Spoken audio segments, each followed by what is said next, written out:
ये कहानी है शमशान में रहने वाले एक ऐसे राक्षस की जो हमेशा इस ताक में रहता कि कब किसी कुंवारी कन्या का जनाजा उठे, कब उसका अंतिम संस्कार हो और कब वो उसकी अस्थियों को निकाल कर फिर से उसे अपनी शक्तियों से जिंदा करके अपना दिल बहलाने वाला खिलौना बनाए। वो राक्षस नहीं, मृत्यु का उपहास था, जिसने दशकों की साधना से सीख लिया था कि कैसे कुंवारी कन्याओं की अस्थियों को कामुक कठपुतलियों में बदला जाए। हर जलती चिता उसके लिए एक नया खिलौना थी। गुजरते वक्त के साथ वो दुष्ट राक्षस और भी ताकतवर होता गया।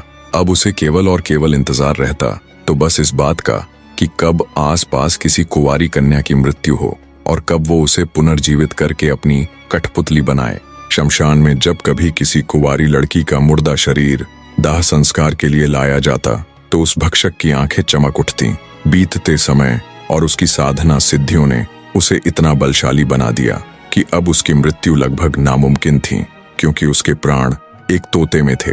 दुष्ट दानव ने उस तोते को ऐसी जगह पर रखा था जहां इंसान तो दूर कोई परिंदा भी पर नहीं मार सकता था। दरअसल वो तोता 7 समुद्रों के बीच बने एक छोटे से कोठड़े में था।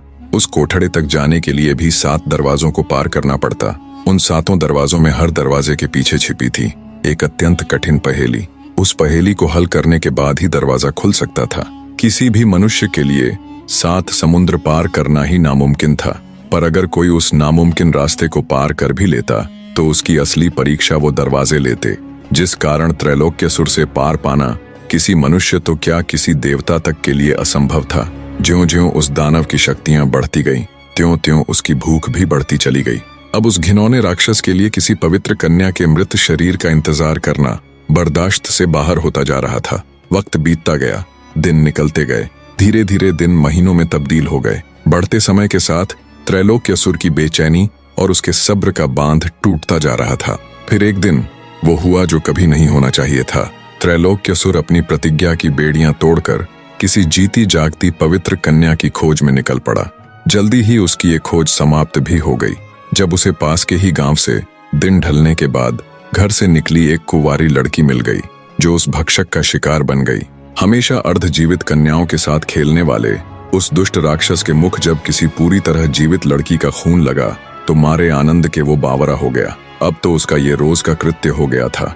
वो किसी कुंवारी कन्या का अपहरण करता और उसके साथ खूब मनमानी करता।